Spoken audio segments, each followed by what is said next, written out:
Assalamualaikum. Shalom, salam sejahtera bagi kita semua. Halo Sobat Regulasi, selamat datang kembali di channel Ruang Regulasi, tempat paling santai buat bedah aturan ASN biar nggak pusing lagi. Tujuan kita cuma satu, bikin belajar regulasi jadi asik, bukan bikin pusing. Apa kabar semuanya? Semoga diberi kelancaran ya dalam beribadah di hari-hari terakhir bulan Ramadan tahun ini, dan semoga ibadah kita diterima. Amin. Semoga sehat dan tetap semangat mengabdi. Hari ini, kita punya cerita yang luar biasa inspiratif nih dari Gorontalo. Sebuah kisah nyata tentang kebijakan yang lahir dari hati dan yang paling penting melampaui aturan tertulis. Oke, kita langsung aja ya ke pertanyaan yang paling ditunggu-tunggu setiap aparatur negara menjelang Lebaran, THR. Siapa aja sih yang menurut pemerintah pusat berhak menerima tunjangan ini? Nah, pertanyaan ini kelihatannya simpel, tapi ternyata jawabannya membuka sebuah celah penting yang jadi awal dari kisah luar biasa yang akan kita bedah hari ini. Yuk, kita lihat dulu landasan hukumnya. Semuanya ini bermula dari Peraturan Pemerintah atau PP nomor 14 tahun 2024. Inilah bisa dibilang buku panduan utama yang jadi pedoman bagi seluruh instansi pemerintah di Indonesia untuk cairin THR. PP ini ngejelasin dengan sangat detail siapa saja aparatur negara yang masuk dalam daftar penerima. Nah, disinilah letak kuncinya. Coba deh, perhatikan baik-baik. Di sisi kiri, PP nomor 14 tahun 2024 dengan tegas nyebutin PNS, calon PNS, dan pegawai pemerintah dengan perjanjian kerja atau PPPK penuh waktu itu berhak atas THR. Jelas banget kan? Tapi, coba lihat kolom di sebelah kanan. Ada satu kelompok yang namanya nggak tercantum, PPPK paruh waktu. Nah, disinilah area abu-abunya. Pertanyaan ini yang kemudian jadi penting banget. Kalau nama mereka nggak ditulis secara jelas di aturan pusat, apa itu artinya kontribusi mereka dilupakan?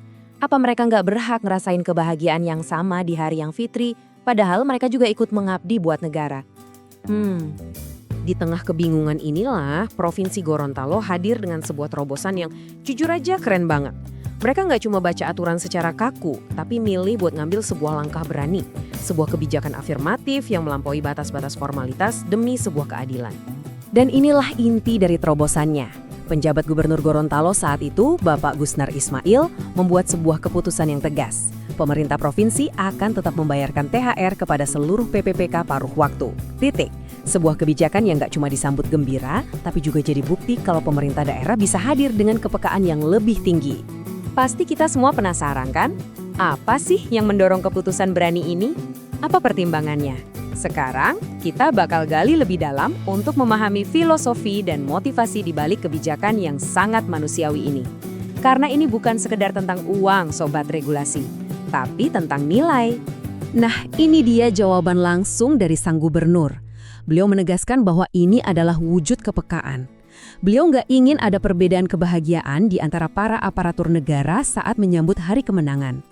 Kalimat ini nunjukin banget kalau kebijakan ini nggak lahir dari kalkulasi birokratis doang, tapi dari hati dan empati seorang pemimpin. Jadi bisa kita simpulkan nih, ada beberapa prinsip dasar yang jadi fondasi kebijakan ini.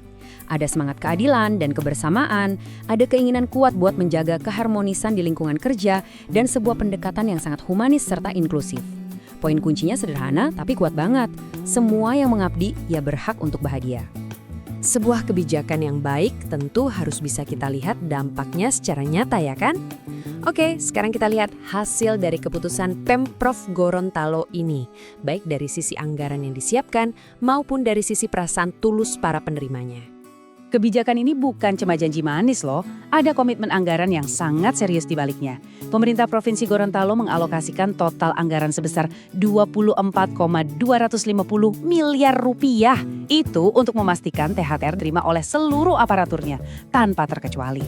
Angka ini nunjukin keseriusan dan perencanaan yang matang untuk mewujudkan rasa keadilan. Dan inilah dampak yang paling menyentuh hati. Suara dari salah satu penerima manfaat, Bapak Suharto Luawo. Buat beliau, THR ini bukan sekedar bantuan finansial. Ini adalah bukti bahwa keberadaan dan kerja keras mereka sebagai PPPK paruh waktu itu benar-benar diperhatikan dan diakui. Kata-kata ini mewakili rasa syukur ribuan rekannya, saya yakin. Nah, jadi poin krusialnya itu di sini. Kebijakan ini melampaui nilai rupiahnya. Ia menjelma menjadi sebuah simbol. Simbol pengakuan, simbol penghargaan atas kontribusi mereka dalam roda pemerintahan. Ini tentang martabat dan perasaan dihargai sebagai bagian utuh dari sebuah tim besar. Kisah dari Gorontalo ini ngasih kita sebuah pelajaran yang sangat berharga Sobat Regulasi.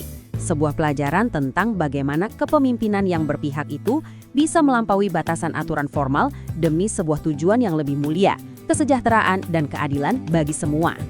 Dan inilah inti dari seluruh pembahasan kita hari ini. Coba deh kita resapi kalimat ini bareng-bareng.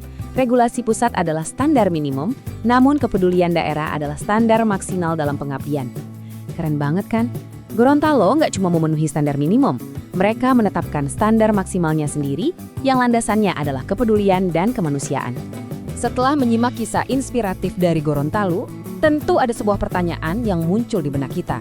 Bagaimana dengan daerahmu? Apakah semangat keadilan dan kepedulian yang sama juga tercermin dalam kebijakan di tempat Sobat Regulasi mengabdi? Ini jadi refleksi untuk kita semua ya. Terima kasih banyak sudah menyimak obrolan kita sampai tuntas. Semoga apa yang kita bedah hari ini bisa memberi inspirasi dan wawasan baru.